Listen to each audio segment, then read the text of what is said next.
as you do research on our mitochondrial DNA, you find that it goes back into the range of 150,000 years based on the mitochondrial DNA, which is, I think, pretty much incontrovertible.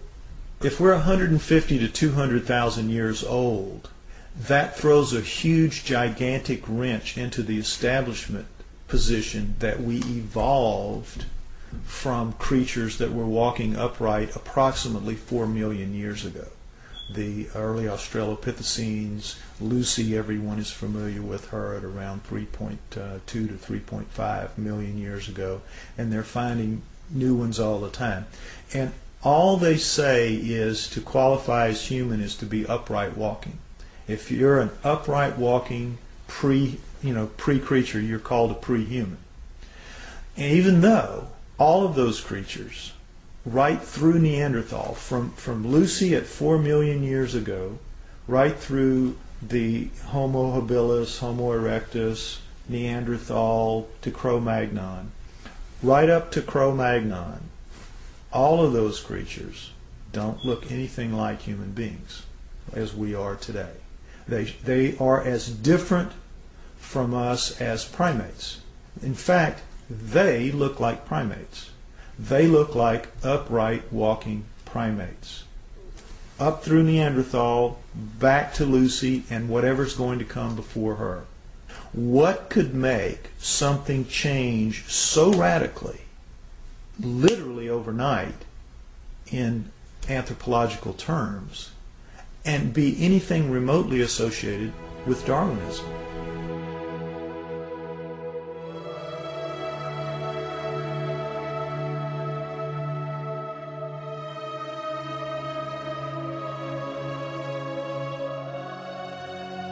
I believe, personally, that the writings of the Sumerians 4,000 years ago, as chronicled by Zecharia Sitchin in his books, The Earth Chronicles, I believe that is the most logical and reasonable explanation that there is for how we came to be.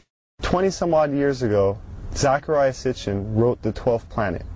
In The 12th Planet, he describes ancient writings and texts by the Sumerians depicting a 3,600-year orbit of Nibiru. But the Sumerians are rarely spoken about in history books. Who were the Sumerians? And what could an ancient civilization possibly know about how we came to be? We only hear about like the Egyptians or the Mayans or the Incans, Romans, Greeks. The first culture we have on Earth were the Sumerians. And they showed up 6,000 years ago where modern-day Iraq is. It's right between the Tigris and Euphrates rivers. It was then known as Mesopotamia, Babylon, but also Sumeria, where the first culture on Earth stems. And they have left us over 100 of the first for high society to take place. For instance, stemming from Sumeria 6,000 years ago, they were the first ones to invent writing. They had a system of over 400 characters known as cuneiform text. They'd use a wedge-shaped stylus or an object with a wedge and would twist and turn and make all these characters that came up to about 400 characters, and they had their own complete language like an alphabet that we use today, A through Z, but this stemmed out of Sumeria 6,000 years ago, and all of the first for high society come from them. Time, the calendar, math, schools, courts, judges, systems of law, all of this originated in Sumeria, which was then known as Mesopotamia, Babylon, today's modern-day Iraq. The Sumerians are actually probably the most influential culture of the ancient world. Not the Egyptians, not the Greeks, not the Romans, the Sumerians. The Sumerians invented, for example, the zodiac. All of the symbols that we still have today for the zodiac was created by the Sumerians.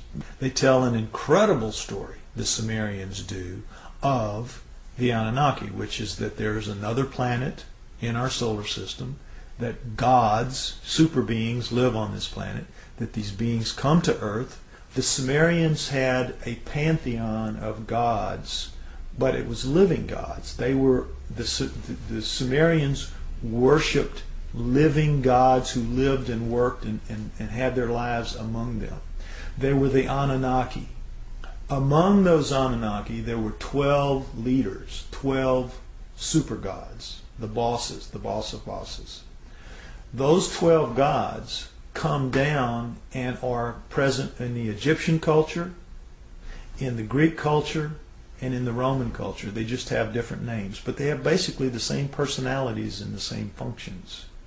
So it isn't that mythology begins with the Egyptians, the Greeks, and the Romans. Mythology begins with the Sumerians. Monotheism didn't kick in until the gods, the multiple gods, actually physically left.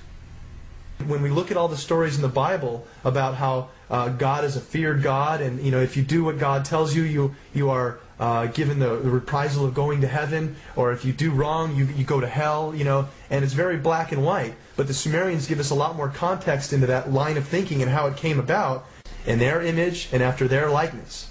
The Anunnaki quoted to the Sumerians as saying, "We have created you in our image and after our likeness, and we were their slaves," basically, to do as they bid it.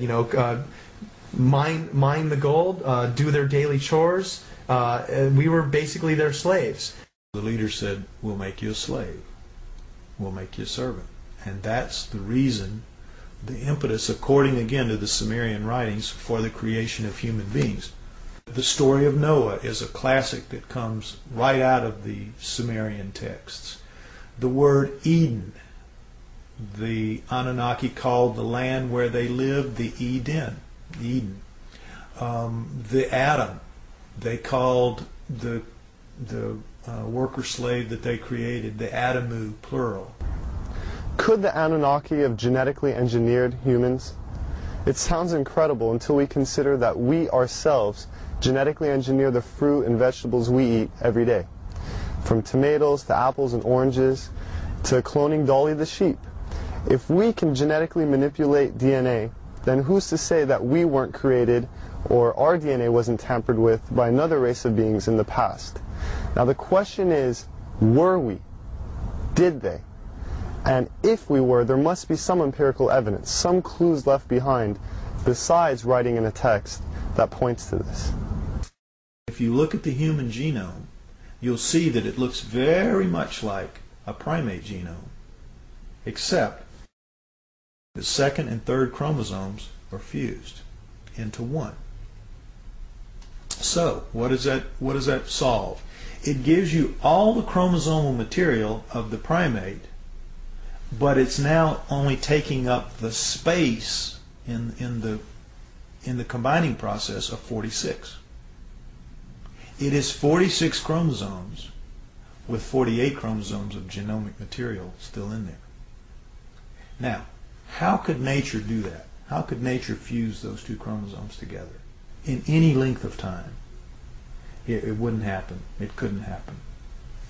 That was done. According to Sitchin, we were created genetically by the Anunnaki as a worker, to mine gold for them, to serve them.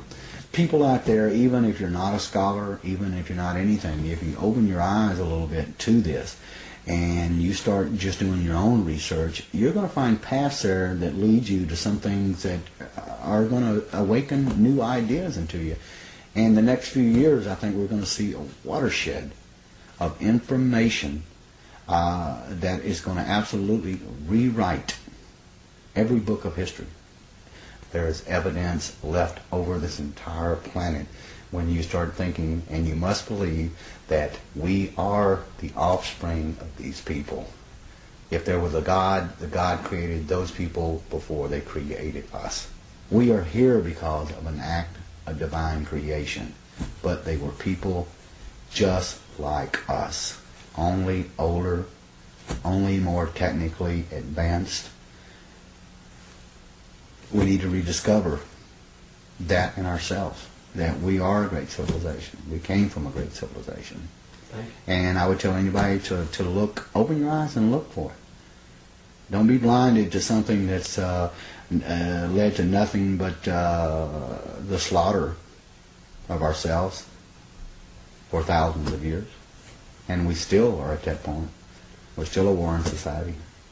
When this documentary or others like it are put out there and enough people will see it, at least that will start a beacon somewhere that will start shining a little bit brighter.